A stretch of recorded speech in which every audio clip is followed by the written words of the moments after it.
Okay.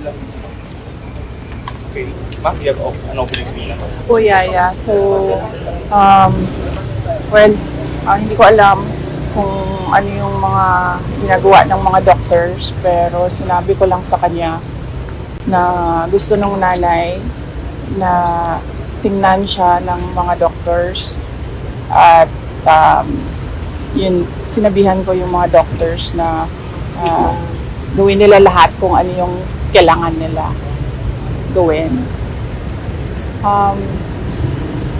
So, hindi ko naiintindihan ba, kanina ko lang naisip nung nagkakagulo na sa ambulance na paulit-ulit kami humihingi ng tulong doon sa loob ng detention center. Tapos, walang tumutulong sa amin. Nung tinanong ko yung doktor, pwede bang private vehicle na lang ang pagkargahan? Sabi niya, kung wala naman talagang ambulance, sabi niya, okay na yan. Ako na ang mag-assist sa patient. Tapos, nung nandiyan na yung private vehicle, biglang may dumating na ambulance ng police. So, ibig sabihin, nandun lang sila sa vicinity, sa loob ng HOR. Wala silang ginawa. Sinabi na namin, doktor ninyo, doktor namin, kahit sinong doktor. Ambulance ninyo, ambulance namin, kahit anong ambulance yan. Tapos bigla, nung ilalagay na sa private vehicle, biglang may aparisyon, darating na ambulance ng police. Sinabi nung next of kin, sinabi nung doktor, dalhin niyo sa St. Luke's QC, kasi dito siya lagi na-admit sa lahat ng kanyang problema. Dito lagi siya na-admit. So, nandito yung medical records. Bigla na lang, nagulat kami lahat, nandun na kami sa veterans. Bakit? Di ba parehong hospital lang naman yun? Veterans or St. Luke's? Hospital.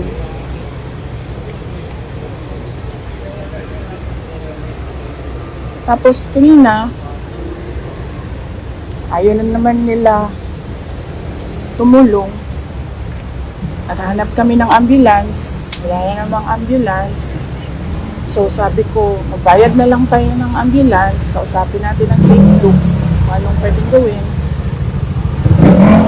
Nung dumating na yung ambulance ng St. Luke's, biglang meron na namang dumating na ambulance ng police.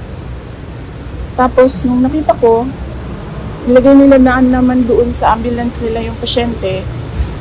Tapos, sasarahan ako ng pinto sa mukha ko.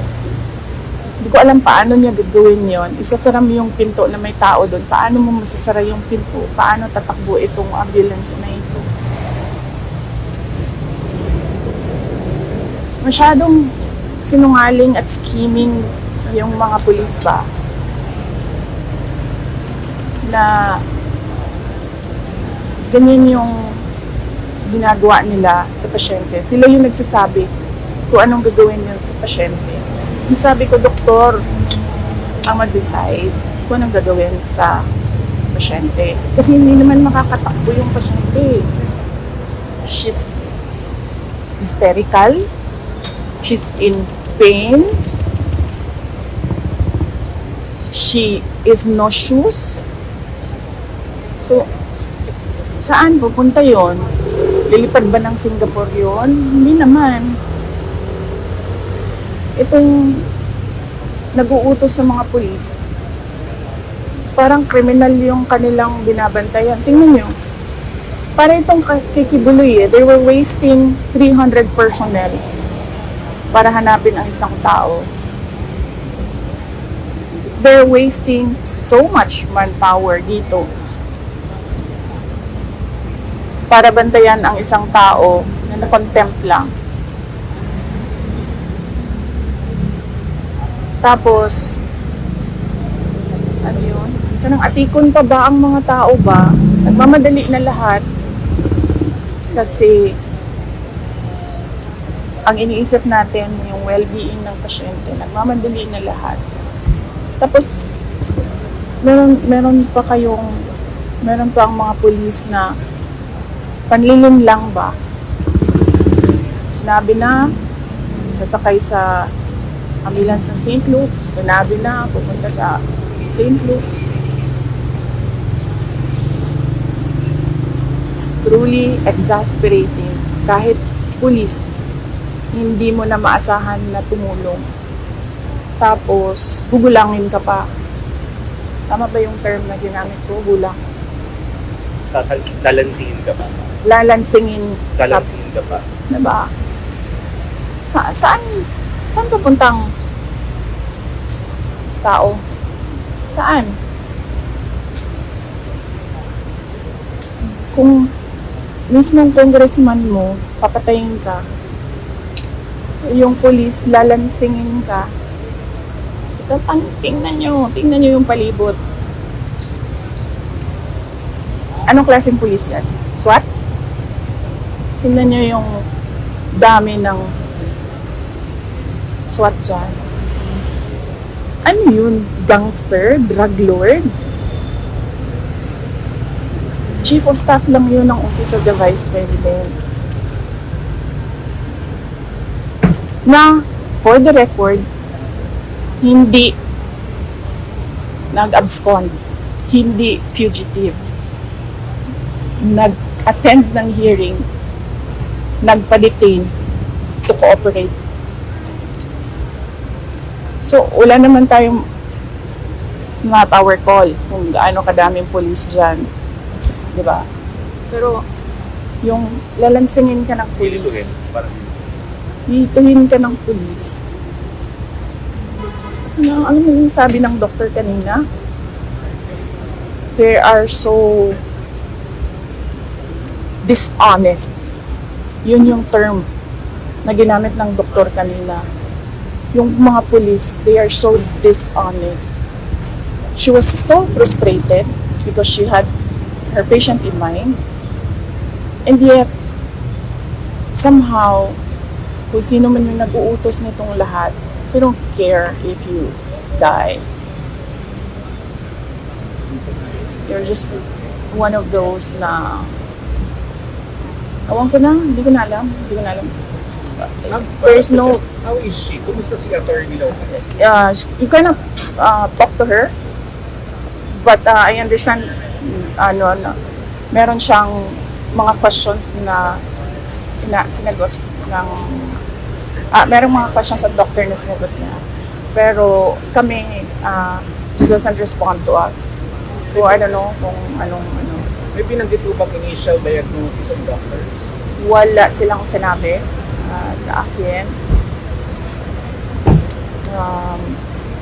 Yeah, so... Last na lang, you will stay dito sa St. Luke's kasama si Attorney Lopez? Yes, oo. Kasi wala siyang next of kin. So kanina, sa cellphone lang nakikipag-usap yung nanay. Sinabihan niya lang ako na take care of my daughter. So, sabi ko, I promised her, sabi ko na, kung ano yung gusto mo, tita, yun yung masusunod dito. At Mark? Morning, ma'am. Ma'am, may information na hindi daw dito dadalhin ng mga pulis from veterans kundi doon sa correctional direction. Kaya ganito yung karami yung mga pulis. Kahit sa iba pang mga police district. Kaya nga, well, likely, baka ganun nga. They're so dishonest, yung mga police.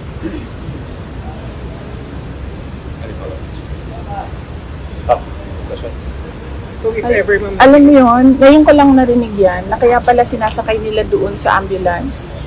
Kasi ilalagay nila doon sa correctional facility. It's doubly dishonest. Kasi hindi naman ang pulis ang masusunod sa isang pasyente eh. Ang doktor eh, tsaka ang next of kin. Ihihirapan nga kami doon sa loob eh, kasi wala sa amin next of kin. Vice, if ever na ililipat pa rin si Attorney Lopez, pipigilan ba natin? Hindi ba tayo papayag pa No, I do not know. Sabi ko nga kanina, nung dumating na yung mga lawyers, sabi ko, I don't wanna think as a lawyer anymore. I just wanna think as a friend. So, I do not know what the lawyers will decide to do. But right now, it must be the mother of the patient who will be followed. This patient is just a detainee for contempt. This patient is not a drug lord, a suspect, a criminal. Diba? Sorry, although nasabi niyo, VP, na you didn't want to act as a lawyer right now, pero ano ho ang masasabi ninyo sa katahimikan ng IDP or Integrated Bar of the Philippines sa mga injustices na nangyayari ngayon? Well, I suppose they like what is happening right now. So, no, hindi natin alam kung anong iniisip ng IDP ngayon. But yes, sinabihan na rin kami, ma'am. Sinabihan na rin kami na you will not get relief from the courts. Ano po ang magiging implication ng nangyari ngayon sa magiging hearing supposedly by Monday po? Naku, hindi ko alam. I'm sure itutuloy nila yung hearing na yan. And I'm sure nakaswero yan na iaano nila doon. Papatestify nila doon. Ganun ho sila kawalang puso. Nasa likod niyo po kami, VP Sara. But are you going to attend the hearing? That is something na sinuggest na ng lawyer ko sa akin. Sabi niya, sagutin mo na lahat. Kasi may sagot naman lahat. But then, sabi ko sa kanya, I already gave my reasons by prinsipyo. Bakit ako sasagot sa mga taong hindi naman, hindi innocent eh. Mga sinungaling. Mga korap. Ulitin ko yung utang bayaran niya. Utang niya. Siya mag-inarating.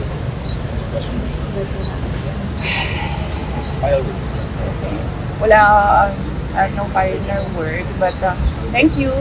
Nagpapasalamat ako sa media dahil laking tulong ninyo na napapalabas namin sa mga tao kung ano yung nangyayari, ano yung sa loobin namin. But really, yan yung paulit-ulit na sinasabi ko kanina sa police ba. I mean, you should implement lawful orders. Kung na order is patently illegal, gagawin mo pa ba ang lahat to implement an illegal order? Saan ka nakahanap ng committee order na nangyari between 6:15 p.m. to 12 midnight on a Friday na walang pasok ang House of Representatives? Na hindi naman man lang nila sinabi doon na we conducted a meeting with the permission of the Speaker. And look, pagdating ko doon, hindi mo man lang alam kung sino yung kausapin mo kasi wala yung Sergeant at Arms. I mean, hindi ba yun? I am the Sergeant at Arms. Here is an order. I am assisted by the police. Wala. Walang Sergeant at Arms. Kanina, you were begging sino ang pwedeng kausapin for an ambulance. And then ngayon ko lang naisip nung himasmasan ako dyan sa loob. Yung ambulance ng police nandun lang the whole time. Lumabas lang siya nung lumabas na yung private vehicle.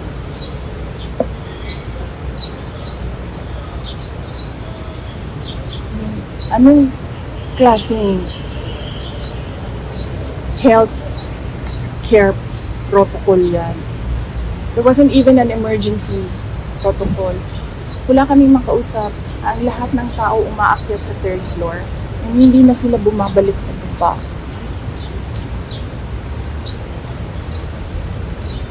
Diba?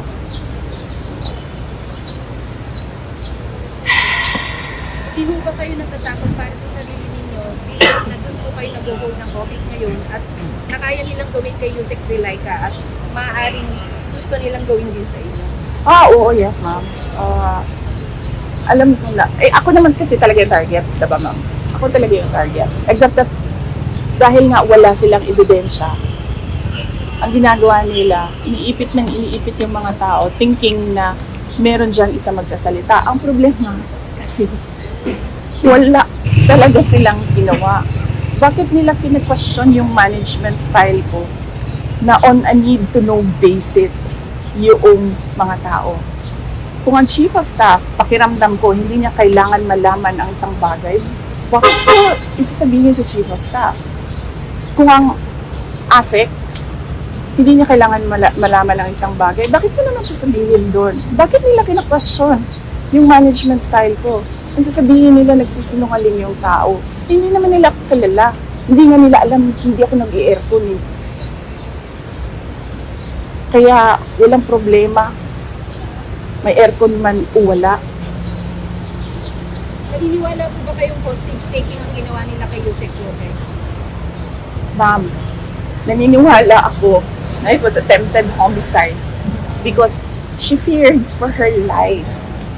Pag nakakita siya ng uniform ng police, ma'am, natataranta siya. Kasi imagine mo ba naman, 9 biglang papasok sa kwarto mo. Wala naman tayong problema eh. Ano bang problema natin? Nandoon nakadetain yung tao. Mag-a-attend ng hearing. Nagbibisita kami. Sinusunod namin yung oras ng pagbisita. I don't understand.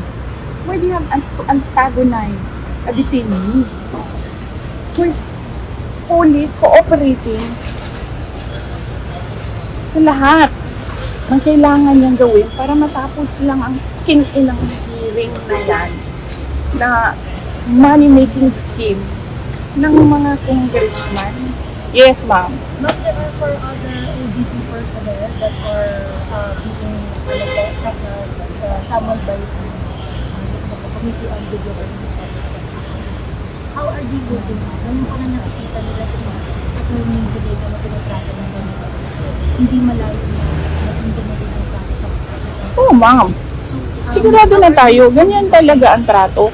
Kasi, naghahanap sila ng ebidensya. And the only way, plano nila, iipitin namin ng iipitin to hanggang sa muntik na ito mamatay para makuha namin ang ebidensya.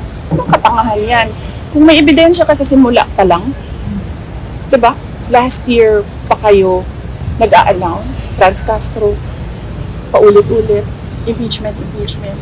Tapos ngayon, Joel Chua magsasabi, there's probable cause, but we're short of time because it's already the election. So, ibig sabihin, accountability of public funds is less important kasi uunahin natin ang election ninyo.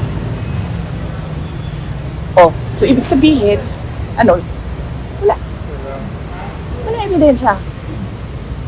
Last year pa yan eh. Diba dapat final nila last year? Wala eh. Ginagamit nila yung COA. Humingi hanggang makahanap kayo ng anong pwede namin gamitin. And all because we are in this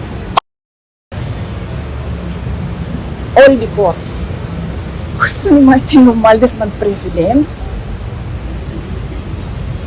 Hindi siya makontrol ng presidente natin na hindi marunong mag-desisyon. Walang decision-making skills at all. Zero. We are wasting time as a country on what we need to do. Kawawa na tayo.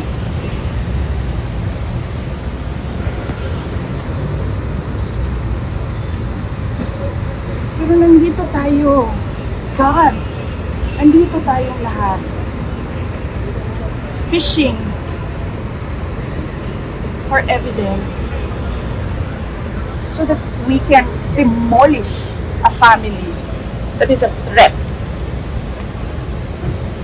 to our personal gain.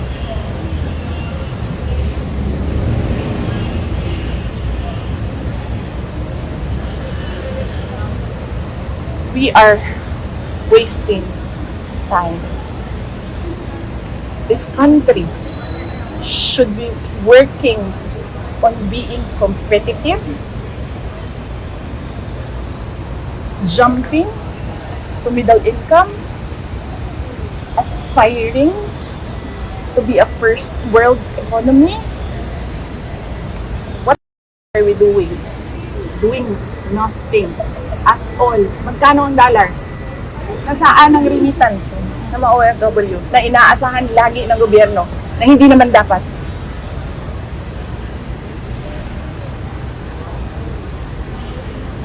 Wasting time as a nation, as a people.